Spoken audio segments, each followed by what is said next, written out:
Oh, hey, today I want to talk about what mics do you recommend when you're working from home and how do you figure out the right audio solution for you that will work for your home setup. So today I'm going to be looking at two primary mics, Rode VideoMic NTG and Rode Wireless Go. So the audio that you're hearing coming from right now is from my Electro Voice RE20. It's a broadcast dynamic mic, meaning I have to get really close to it and it's running through my Rodecaster Pro and doing audio processing there. Now, for the majority average people that are out there, you're doing Zoom meetings, I definitely recommend the Audio-Technica ATR 2100 series. It's a USB mic. It looks similar to this one. This is the Shure SM58. The only difference is the Audio-Technica, it's a USB mic, so you can plug it directly to your computer. This one is a dynamic mic. It runs with XLR cable, but it requires phantom power. So you need an audio interface. There's a bunch of equipment that needs to be attached before you can use it in your online meetings. So I definitely don't recommend a setup unless you want to get into more of a professional studio mode. So let's start with the Rode VideoMic NTG. What I like about this is it is a shotgun mic, unlike a broadcast mic here. And so what a shotgun mic is, they're designed to be able to capture just sound from one direction. So wherever you point it, you kind of aim it in that direction right there, it's picking it up. All this grading here is designed to cut back on any of the sound coming from different directions. I'm not a sound engineer, so don't take my word on kind of the exact engineering and science. I only am telling you what I understand. And so if you're at home, what you can do is if you're doing a video shot, you want this out of frame. What I would do is get as close to my mouth as possible like this, and then move it until it's out of frame. And now you can have a clean shot with the shotgun mic over here and have pretty good audio. What I like about this mic here is really good build. It's all metal construction. There's a 3.5mm jack right there. And that jack allows you to plug in to either your phone, your computer, if it has a 3.5mm headphone jack. But it also works as audio out if you want to do monitoring. So if you're using audio through the USB-C here, this goes to your computer or your whatever device you're using. I got it hooked up to my iPad as well. You can use this to monitor your audio. And monitoring simply means I'm just listening to the audio levels to make sure it's correct. There's a bunch of settings. I think you can go to YouTube and get more information there that's on a technical level. I won't go through these settings because for the most part, I'm really more about plug and play. Just turn it on and make it work. And one final thing is there's a gain setting over here, which allows you to adjust basically the volume. I'll call it the volume. It's not the right technical term, but for the lay people here, it's just a volume control for the mic. And so the mic comes with a Rycote shock mount. And so these are really high quality shock mounts.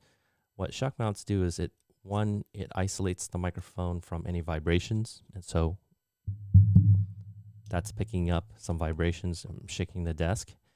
But it also gives you a mounting point. So what's cool about this one is at the bottom, and it has a cold shoe mount that you can plug into, or hot shoe mount, cold shoe mount. It plugs into your camera. So if you're using a camera like this, this gives you a nice on-camera mic. And the reason I recommend this one is because it also doubles as a USB mic. And so on the side here, you can plug in USB. And at the bottom, it has a 3/8 inch thread. I think you can adapt it to tripods. So let me switch over to my Go bag that I carry with me on a daily basis. In this bag, I have just dongles, cables, everything I might need. And what you might want to get is a tripod with an adjustable head. What you can do is put this now on your desk. I'm going to hold it like this because I'm not mounting it. You'll put it in your desk out of frame, directionally targeted towards yourself, and that will help pick up the sound in that direction. I did get the windscreen. It's called a dead cat. It goes into here to cut back on sound. That's if you're outdoors with wind. But if you don't have wind, it doesn't matter. So good to go. Highly recommend getting this one because I think it's fairly versatile. What I'm going to do is I'm going to now mount this on top of that camera that's sitting up there, and then we'll play the audio so you can see what it's like. Okay, this is going to be an interesting test because I don't know exactly what's going to happen, but let's do a test. This, I believe, I'm going to turn this mic off here. And so now the mic from camera 1 should be playing. This is the Rode NTG. It is mounted right here, so let me see, where is it in the frame? It's just slightly out of frame. I'm going to get a little bit closer. Okay, so if you were framing this shot, and this is like a Zoom meeting right now, I got the Rode NTG about a foot away from my face. It is out of frame. And how is the audio quality coming through? It is running through the ATEM Mini Pro through HDMI, so there may be audio sync issues, but ignore the sync issues. Let's focus on the quality. Is that better? Is it good enough? How does that compare to the broadcast mic? And this is a comparison to a much more expensive podcasting mic. That is the comparison, so hopefully that helps, gives you an idea. Let's switch to another solution. I don't always recommend this one because this is a little finicky. This is the Rode Wireless Go, and so it comes in 2 units. This is the transmitter. This one plugs into either your camera or your computer in the case, and it has just a 3.5mm jack over here. 3.5mm jack plugs into there. USB-C for charging only. I don't think it transfers audio by USB. And just a power on. There's different gain settings you can adjust here. And there's a little audio meter and a tiny LCD over there as well. They link up together via some probably proprietary wireless system that connects the 2 of these together. And what I like about this is it's a prosumer version. I used to have like a professional quality Sennheiser version, but they're very finicky and it requires a lot more work. This is just for the consumer, right? And the battery life lasts just under 4 hours, I think. So you're not going to get all day battery. You'll have to be plugging this in. That's why I don't necessarily recommend it. But one benefit of this is you can move around. And so let's play around and see what happens. I'm going to plug this back into my ATEM Mini Pro. And we're going to switch audio. So let's see how this works. This is the Wireless Go. Okay. So what's really cool about the Wireless Go is it does have a mic up here. And there is a actual tool that can kind of give you that handheld video mic. So with this alone, I see a lot of people, what they do is they will mount it like this. And they just accept it. You got this giant box in your chest. It's okay. I think the next better solution is to flip it around. So slightly less inconspicuous, but it's there. And how's the audio quality coming through? I'm checking my levels and it's working. And taking it up to the next level is up here. I have a lav mic. This is made by Rode as well. It's going to cost you an additional $80, I believe. Plugs into this, and let's see how the audio quality comes. All right, this is the audio quality with the Wireless Go.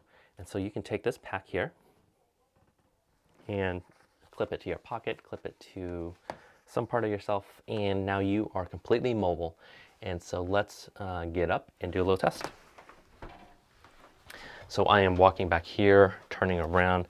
Now I'm at the very back of my studio. Usually I don't present from this level, but the audio quality seems to be coming through. And what's cool about this is I can now move around. I can walk over to my whiteboard over in this space and basically have a conversation with you and not be limited to sitting just at the desk. What's interesting with Zoom is we are sitting at our desk and now we can't present and be big anymore. So if you were doing a big talk, you want to talk and present big, you can definitely do it with this approach right here.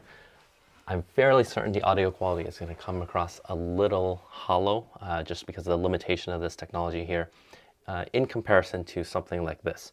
So let's switch back and forth so we can compare. This is the Electro Voice RE20 coming in across. And let's go back to the NTG. This is the Rode NTG video mic. The Rode VideoMic NTG and the shotgun mic, that's comparison. And this is the Rode Wireless Go. 3 different solutions. One that's very... this solution is a little more professional, but it looks more out of place, I think, for online meetings. This one is really convenient, the wireless version, but it's going to be a little hollow. I think that's kind of my middle ground, what I would recommend. Hey, let me know what you think and subscribe. Look forward to talking to you.